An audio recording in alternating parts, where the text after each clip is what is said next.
Baik, sebelumnya Assalamualaikum warahmatullahi wabarakatuh. Perkenalkan, saya Hanif Farudin, mahasiswa bidang fisika UIN Sunan Kalijaga, Yogyakarta.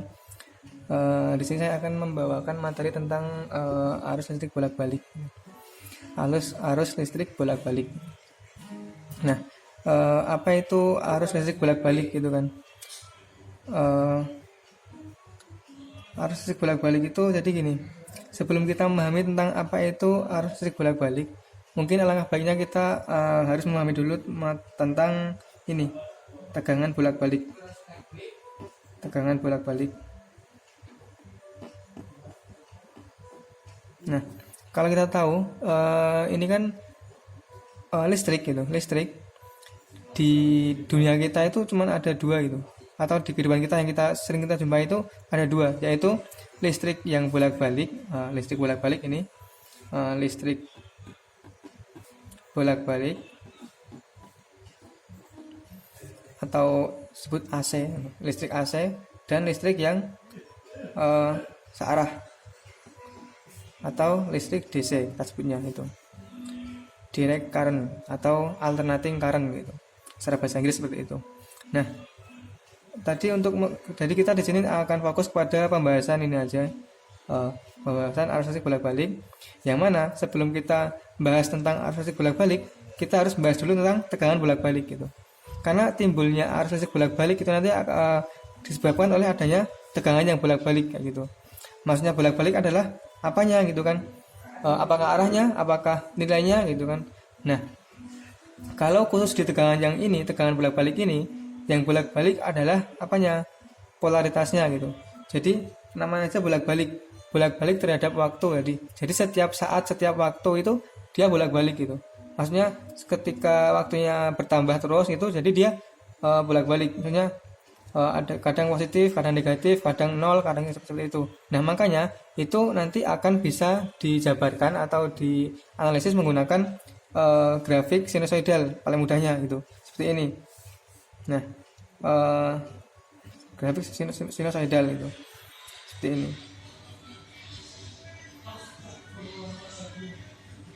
Nah, ini V, kemudian ini T waktu.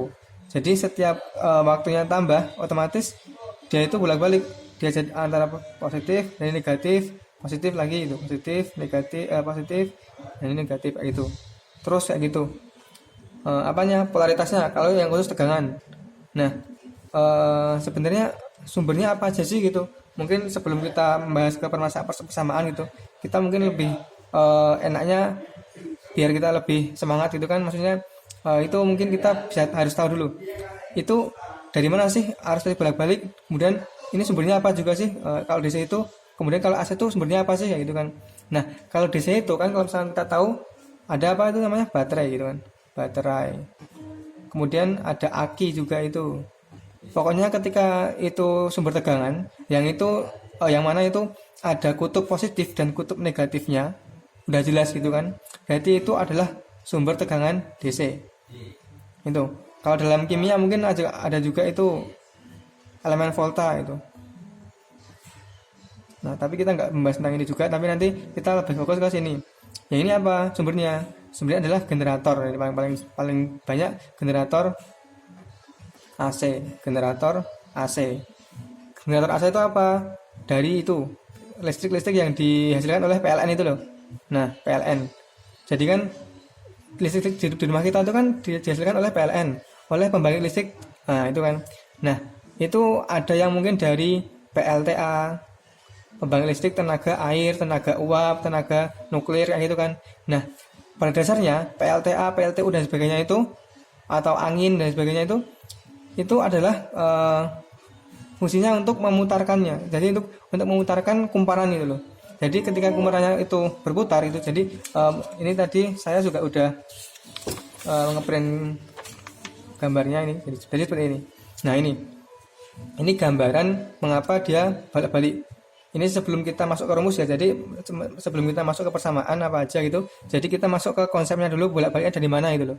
Maksudnya bolak-balik itu bolak-balik apanya gitu kan? Arahnya atau nilainya atau apa gitu. Nah, ini. Jadi ini namanya generator arus AC gitu. Ini pada tahap pertama, kedua, dan ketiga itu aja. Jadi ini bertahap itu kan. Jadi kan ini kan muter ini.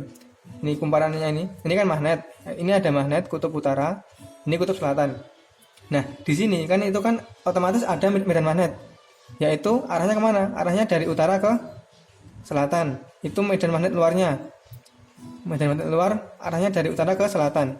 Nah, di sini dia itu diputar ini. Cincin ini diputar. Cincin dan ini kumparan ini diputar, yang kotak ini diputar. Nah, yang mana ketika dia diputar gitu kan, ketika dia diputar, kita sebelumnya tahu bahwasanya untuk ada suatu flux magnet gitu kan, flux magnet gitu kan. Flux magnet itu apa persamaannya gitu kan, adalah B A cos theta. Nah, ini persamaan flux magnet yang udah kita tahu sebelumnya. Nah, ketika dia ini ketika dia ini arah seperti ini, berdiri seperti ini, dia flux magnetiknya dia maksimum. Kenapa? Karena ini arah normal daripada luas kumparan ini, dia searah dengan arah medan magnet luarnya. Jadi kan sini kan, nah arahnya ke sana. Ini arah normal dari luas ini, luas kotak ini. Nah, itu searah dengan medan magnetnya ini, medan magnet luar. Maka dalam hukum Lenz itu kan, dalam hukum Lenz, jadi akan ada persamaan. Kalau kita tahu ada persamaan GGL. Nah, ini ada grafik GGL-nya dari gambar yang saya tampilkan, tapi kita nggak bahas ini. Kita bahasnya tentang langsung ke persamaan aja. Persamaan Lenz kan ini kan. Jadi kan persamaannya kan ini ada persamaan GGL maksudnya. Persamaan GGL itu kan sama dengan min n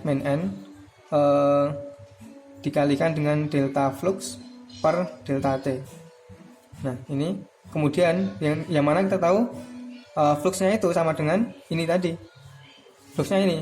Jadi min n delta BA cos theta per delta T. Nah, ini. Oke, jadi seperti ini. Nah, ketika ini tadi dari sini, kenapa ini min kan? Nah, kenapa di rumusnya ada min? Nah, ini karena ini hukum Lenz. Ketika dengan aturan hukum Lenz itu, ketika ini kan muter gini kan, muter terus gitu kan, kumparannya muter searah jarum jam terus gitu, terus muter gitu. Nah, ini ketika dari gerakan sini menuju gerakan ini kan maksimum, dia ini maksimum, dia fluxnya maksimum, ini fluxnya minimum. Nah, kenapa dia maksimum dia minimum? Nah, ketika kita masukkan di sini nilai tetanya, sudut antara ini kan teta kan sudut antara A dan B, sudut antara garis normal A dan B. Nah, garis normal A itu yang ini, garis normalnya, dan B ke sini juga. Maka ini kan searah. Maka searah kan 0. Nah, tetanya kan 0 gitu. Maka ketika cos 0 sama dengan 1. Nah, ketika nilai cos yang 1 itu kan sama dengan nilai cos yang dia maksimum itu kan. Makanya di sini dia disebut sebagai fluxnya maksimum gitu kan. Dari sini, dari posisi ini dia fluxnya maksimum. Nah, ketika dia di posisi ini, dia fluxnya minimum. Kenapa? Karena arah normalnya ini ke atas dan arah medan magnet luarnya ke sana. Yaitu medan magnet luar kan arahnya dari utara ke selatan seperti itu kan. Nah, maka ini kan tegak lurus. Nah, karena tegak lurus dia 90. Tetanya teta 90, cosnya sama dengan 0. Nah, maka ini sebagai fluxnya minimum seperti itu. Nah, dari maksimum ke minimum otomatis kan perubahan fluxnya kan negatif. Ketika negatif, oke, dia berarti sama aja. Berarti menimbulkan GGL menimbulkan medan magnet induksinya itu arahnya sama dengan medan magnet luarnya. Jadi ke sini dia. Berarti pas dari posisi ini ke posisi ini dia B-nya ke sana, arah B ke sana, maka dengan kaidah tangan kanan gini kan. Nah, kaidah tangan kanan arah I-nya itu kemana? Ke sini. Ke sini. Nah, ke sini gini. Berarti ke sini. Nah, ini gambarnya ke sini. Nah, ke sini. kan B-nya ke sana, berarti I-nya ke sana kan. Nah, I-nya ke sana muter gini kan. Nah, itu ke sini, terus ke sini. Nah, ke sini, balik lagi muter sini terus. Nah, ke sini gini. Nah, sekarang ketika dia dari posisi ini menuju ke posisi ini gitu kan. Dia muter dari seperti ini tadi, dia menjadi gini. Awalnya gini kan. Nah, terus gini, terus gini. Nah, dari posisi ini ke sini dia dari maksimum ke minimum, dari minimum ke maksimum. Nah itu, nah dari minimum ke maksimum ini dia kebalikannya, jadi dari hukum les tadi, dari aturan hukum les, ketika dia dari minimum ke maksimum ini kan maksimum lagi, dia nilai B-nya itu bukan nilai B ya, arah B-nya itu dia berlawanan dengan B normal, B induksinya itu loh. Jadi ini kan B normal, maksudnya medan magnet normalnya itu, maksudnya medan magnet luarnya itu maksudnya. Maaf. Nah, medan magnet luarnya kan ke sana. Nah, maka medan magnet induksinya itu arahnya ke sana. Nah, berlawanan dengan medan magnet luarnya. Nah, karena dia medan magnet induksinya ke sana, maka otomatis arus induksinya berarti ke sana, ke sini. Nah, ke sini kan, nah gini, muter gini. Nah, menurut keadaan tangan kanan. Nah, maka ini kan, nah ke sini, nah ke sini terus muter kayak gitu. Nah, maka kejadian yang seperti ini terus itu kan. Nah, siklus yang seperti ini itu kan dia kan muter terus gitu kan. Nah, ini sistemnya muter terus ke arah jam terus kayak gitu. Diputar oleh apa? Diputar oleh tadi yang tak bilang tadi. Ada angin bisa, ada air bisa, ada pokoknya terserah mau muter pakai angin atau pakai air atau pakai nuklir, terserah energinya, tergantung PLTA yang digunakan apa gitu kan. Nah itu maka dari situ ini akan muncul ini arah arus yang berubah-ubah antara tadi ke sini dan kemudian tadi ada yang ke sana juga ini kan. Nah ada yang ke sana, nah itu namanya arus yang berubah-ubah arahnya gitu kan. Nah kita juga bisa menggambarkan secara lebih mudah seperti ini misalkan. Jadi yang namanya arus bolak-balik itu yang seperti ini. Misalkan tadi kan di baterai, misalkan baterai. Ini kita gambar baterai dulu yang arus DC ya misalkan ya.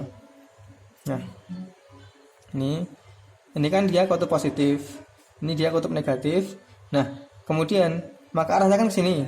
Nah, ini arah arusnya dari positif ke negatif. Nah, kalau yang arus AC itu dia beda, simbolnya gini.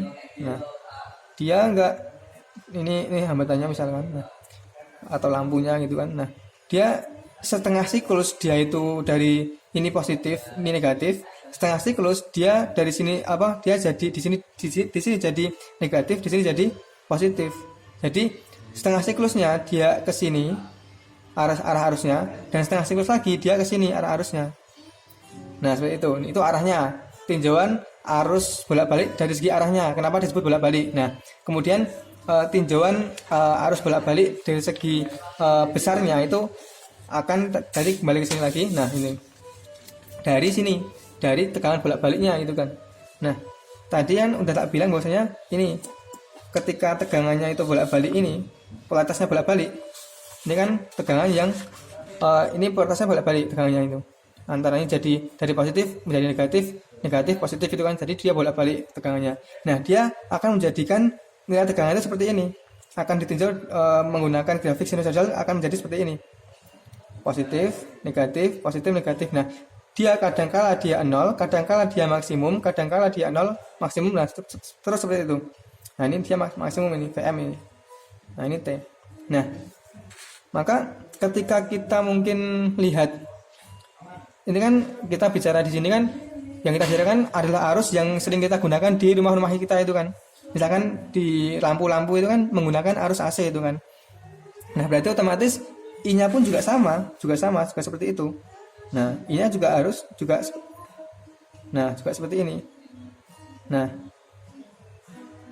kadang 0, kadang. Nah, kenapa kok ketika 0 berarti kedip-kedip dong gitu kan. Berarti kan kalau misalnya ada 0-nya berarti otomatis ada arus yang nggak mengalir. Maksudnya berarti dia pernah suatu saat dia mati gitu kan. Tapi kok nggak kedip-kedip kita lihatnya gitu kan. Nah, karena ketika kita melihat lampu itu kan kalau kita perhatikan frekuensinya itu berapa? Frekuensinya kan kebanyakan di rumah kita itu kan 50 Hz. Nah, itu kan 50 Hz. Nah, maksudnya 50 Hz itu apa? 50 siklus per detik.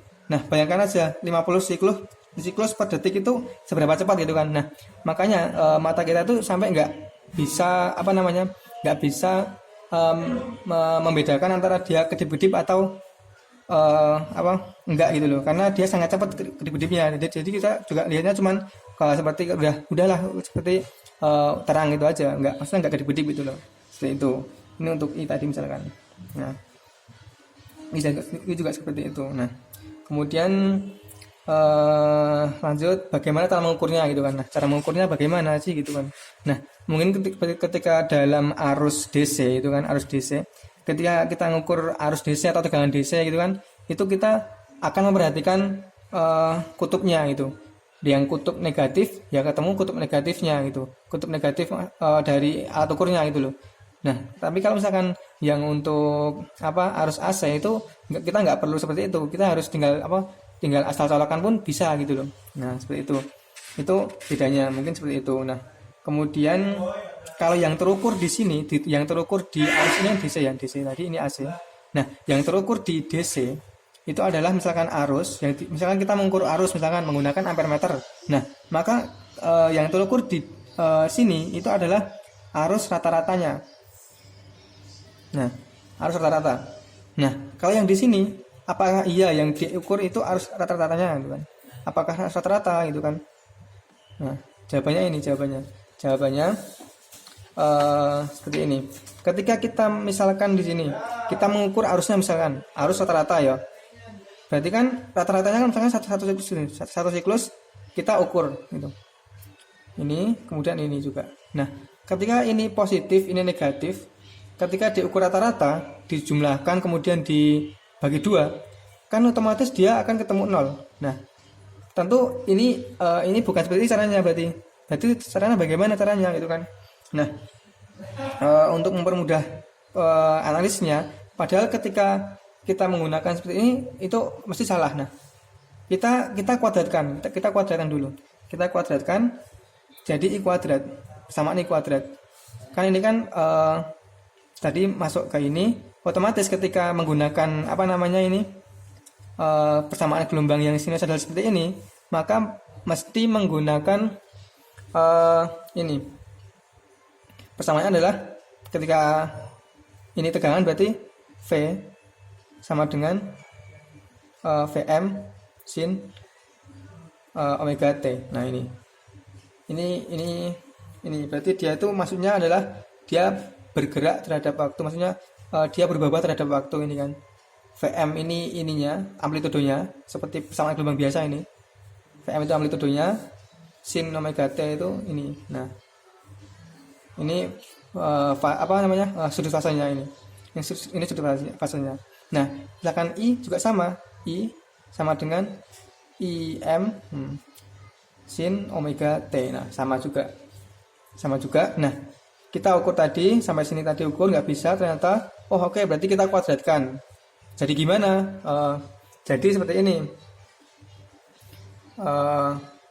Jadi ini jadi seperti ini.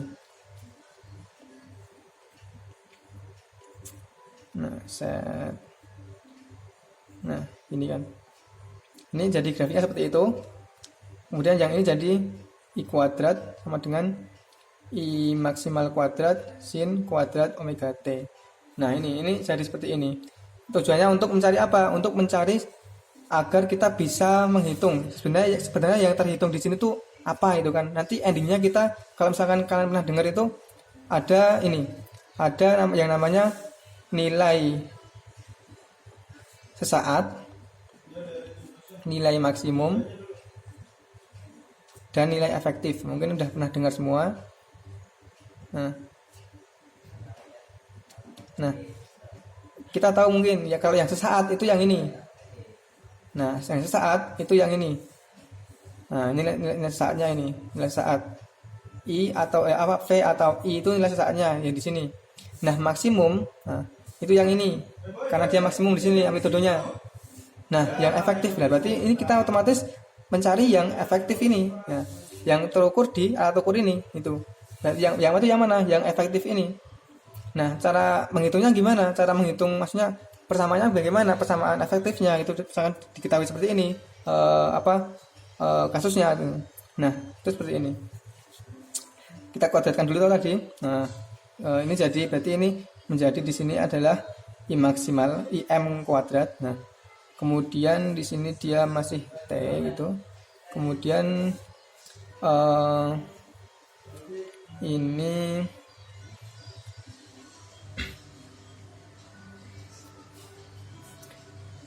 nah ini maksimal T, ini masih di sini dia 0.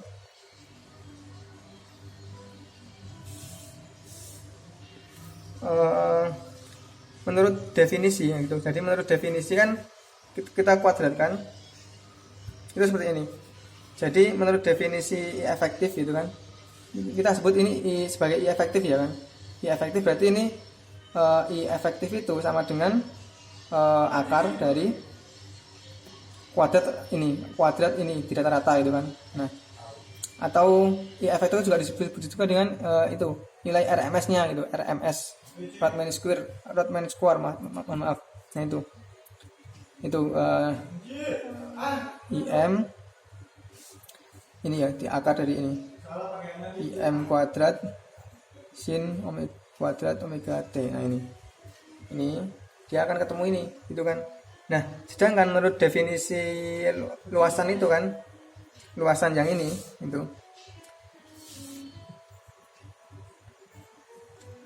itu akan muncul I sama dengan I kuadrat itu kan. Kita misalkan kita masih dalam bentuk I kuadrat ya misalkan ya, kita nggak usah ini dulu dalam bentuk langsung gini aja biar nggak usah nanti langsung aja. Nah, ini akar dari menurut definisi ini 1/T, jadi 1/, periodenya kan segini, dia ini pi, ini 2 pi, ini 3 pi. Nah, ini satu periode, kita tinjau satu periode seperti ini di sini, 1/periode, satu periodenya. Kemudian kita kan tinjau luasan, berarti dia integral dari 0 sampai pi sin kuadrat theta. Sin kuadrat theta ini masih theta, maksudnya theta di sini adalah omega T ini. Sini kemarin omega T, kemudian D omega T. Jadi biar mempermudah gini aja. Biar mempermudah omega T itu adalah theta misalkan, agar satu variabel itu. Mempermudah peninjauan theta itu. Memang ini D theta, ini D theta, ini theta ya, theta. Ini theta. Saya ulangi lagi biar lebih jelas. Kemudian 1/T 0 sampai T ini T, maaf ini tadi belum T. Ini I, kemudian ini sin I maksimal kan, I maksimal kuadrat sin kuadrat theta D theta. Nah, ini dari sini. Nah, kemudian dari sini kita ini bisa keluarkan ini definisinya kan, ini definisi luasan ini menurut kalkulus itu kan seperti ini kan. Nah, terus kita keluarkan di sini IM kuadrat itu bisa dikeluarkan, maka dia menjadi akar dari karena ini kan T kan, periodenya itu adalah pi kan, berarti dia jadi pi, 1/pi, T nya menjadi pi sama dengan pi. Nah, kemudian ini IM kuadrat, nah dikeluarkan 0 sampai pi sin kuadrat theta D theta. Nah, ini kita tinggal mengintegralkan sin kuadrat D theta. Kita lanjutkan di sini. Jadi tadi persamaannya menjadi ini I sama dengan ini akar dari ini I maksimal kuadrat per pi 0 pi sin kuadrat theta d theta. Nah ini di sini kita selesaikan. Yang mana kita tahu bahwasanya sin kuadrat theta itu sama dengan, bisa kita ubah menjadi ini kuadrat per pi menurut definisi trigonometrinya kan 0 sampai pi, ini menjadi setengah min setengah cos 2 theta d theta itu. Nah kemudian kita pecah jadi seperti ini, 1 per m kuadrat per pi 0 dari 0 sampai pi, kemudian setengah theta min ini integral, ini min integral 0 sampai pi setengah, ini mohon maaf ini udah diintegralkan ya, udah diintegralkan jadi nggak ada timbul integral lagi.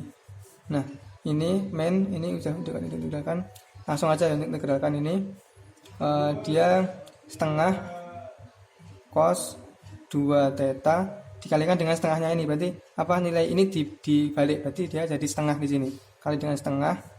Nah udah ini berarti dia jadi 1/4 itu, jadi dia sama dengan ini min kuadrat per pi setengah kali dengan ini setengah theta min 1/4 cos 2 pi. Nah ini dia dimasukkan tadi batasnya dari 0 sampai pi, 0 sampai pi. Nah sama dengan dimasukkan i m kuadrat per pi, ini ketika pi nya dimasukkan ke sini dia jadi ini setengah pi, kemudian ini min 1/4 cos ini cos 2 pi min 0, ini 0 min 1/4 cos ini 0 cos 0 berarti cos 0 itu kan. Nah cos 0 berapa, cos 0 0 ini 0, cos 2pi berapa, cos 2pi dia sama dengan cos 180 derajat dan sama dengan cos 0 juga, berarti dia nilainya 0 juga, berarti tinggal ini, berarti dia menjadi sama dengan i maksimal kuadrat per pi kali setengah pi. Nah ini berarti dia jadi ini coret bisa. Nah ini maka ini sama dengan akar dari i maksimal kuadrat per 2, ini per 2. Maka kemudian ini berapa nilainya, i sama dengan im per akar 2. Nah ini makanya ketemu nilai dari apa namanya arus efektifnya itu adalah ini pesannya. Nah ini arus yang terukur di alat ukur tadi, yang terukur di alat ukur yang tadi saya bicarakan tadi. Nah itu, nah yang di sini tadi mungkin. Nah ini yang terukur di sini tadi, itu namanya arus efektifnya, itu namanya. Nah kemudian